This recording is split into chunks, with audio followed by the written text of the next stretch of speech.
Good morning. I'm a state certified instructor. I teach driver's education. I teach teens and adults. We're going to talk about what do you need to do after you pass your test. I have some great advice and tips for new drivers. Number one, you've got to practice.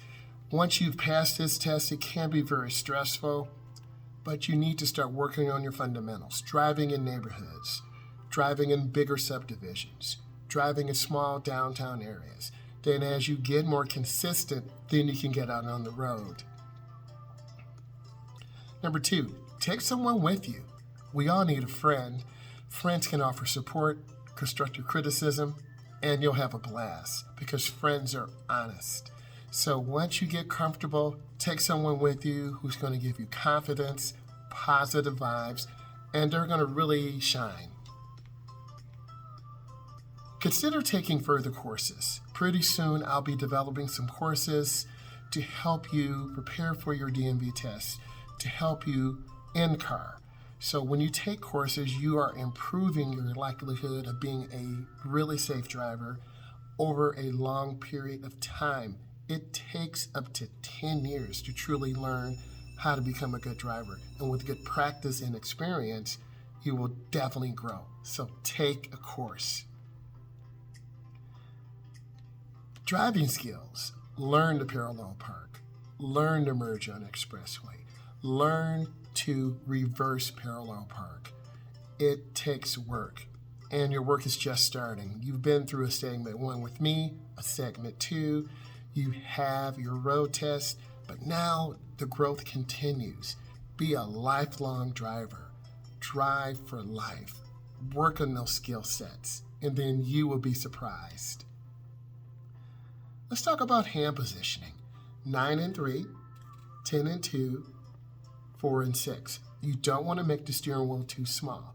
I see a lot of beginning drivers putting their hands up to the top of the wheel. You make it small, or they put their hands at the bottom. Have balance. Have control. Don't make the wheel too small at the top. Don't make it too small at the bottom.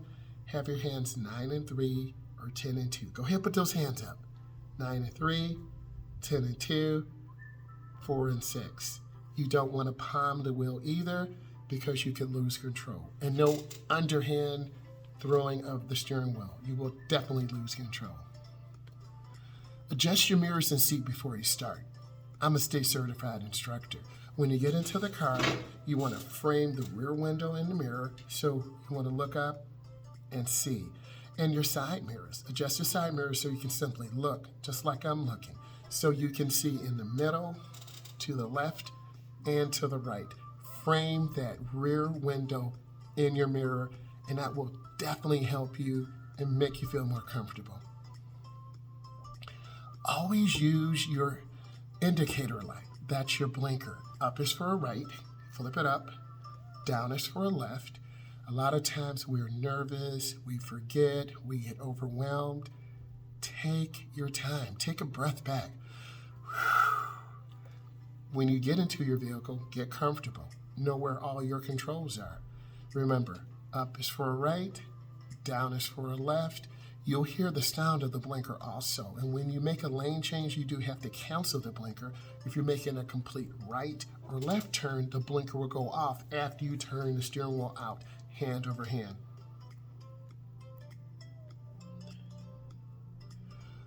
Learn how to merge properly on Expressway.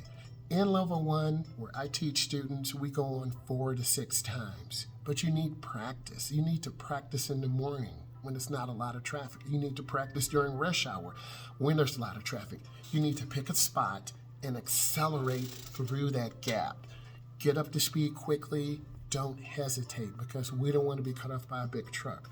Merging does take practice. I've been there before. We usually go on around drive 5.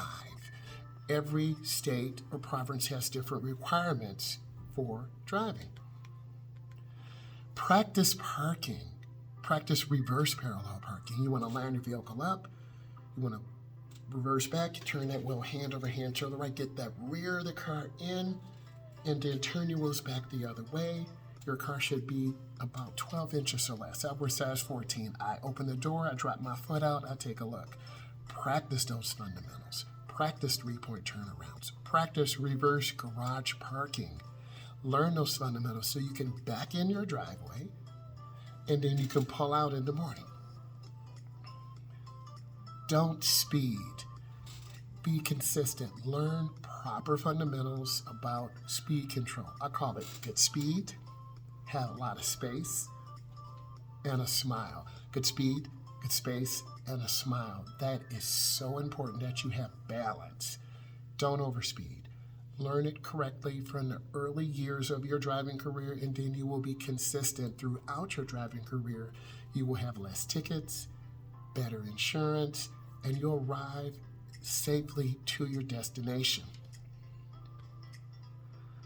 Drive according to the conditions. Many states have something called the basic speed law. If it's snowing or raining, you must drive at a speed that is safe and reasonable for the conditions on the road. If it's raining, you've got to reduce speed because you're 4 times more likely to have a crash. In heavy traffic, reduce your speed. Someone can cut you off, someone can tailgate you. Drive with room. Drive safely. Drive under control. Spot dangers ahead. This takes practice. If you're driving in a school zone, quick, what are the dangers? Kids running across the street. Mom and dad picking up little Johnny or Susie. Downtown traffic, quick, what are the dangers? Pedestrians walking across the street. People running lights. Ambulances, police cars. You as a driver need to spot those dangers ahead. And that's part of my job, is to give you that insight and to help you analyze those dangers. And the situation will dictate how you drive. Drive on the right. Pass on the left. In the United States, we drive on the right side of the road. You want to have your car centered between the lanes. On the right is a white line called the edge line. That is for when it's foggy. That is for when people are driving past. Keep your car balanced. You have a broken yellow line on the left.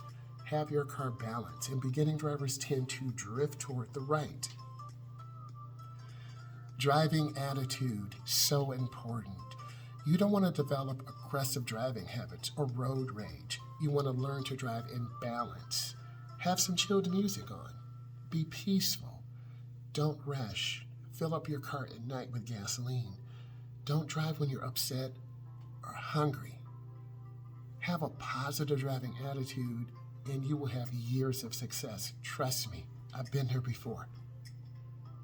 Drive defensively. Expect someone to cut you off. Expect a pothole. Expect a kid to run out. If you're not driving defensively, you're living in a dream world. You need to be that defensive driver. You need to look around and expect the unexpected. Don't assume other road users are good drivers because they're not. Expect them not to use blinkers. Expect them to be distracted. You need to keep space. I call it speed, space, and a smile. Keep speed, space, and smile. Don't use your horn in anger. We've all been cut off. It's 2 simple taps, not a long da-da-da. 2 simple taps to let someone know, hey, you're in my lane, you're in my blind spot, you're backing into me. Keep it chilled. Use that horn sparingly. Deal with aggressive drivers the right way. Give them space. Don't get caught up in that aggressive road rage attitude. It will consume you and make you the person you don't want to be. Angry, mad, tailgating them, cutting them off, wanting to seek revenge. We are better than that. Be better than drivers who have aggressive attitudes. Don't be rude or provocative. Let someone back out if they're trying to back out. If someone is trying to pass you, pull over to the right. The left lane is the passing lane. A courteous driver is a good driver. Obey the rules of the road. 4-way stops, you have a complete stop for 3 seconds. You look left, right, and left. Have balance. Don't speed up to make lights. That's one of the biggest things I see. If you can stop in 3 seconds before a yellow light, 1001, 1002, 1003, congratulations, you did not run the yellow light. I see a lot of students learning bad habits, and I try to correct that immediately. You do not want to get hit if you run a yellow light. You want to be able to stop safely in 3 seconds. Don't tailgate. In certain states, if you tailgate and hit someone, you are at fault. We don't want to have to go to the police station. We don't want to have to file an accident report. We do not want to have to file an insurance claim. Be balanced. Don't tailgate. Don't brake if someone is tailgating you. They could hit you. It's called a brake check. Keep room. Check your mirror every 12 to 15 seconds. Stay balanced.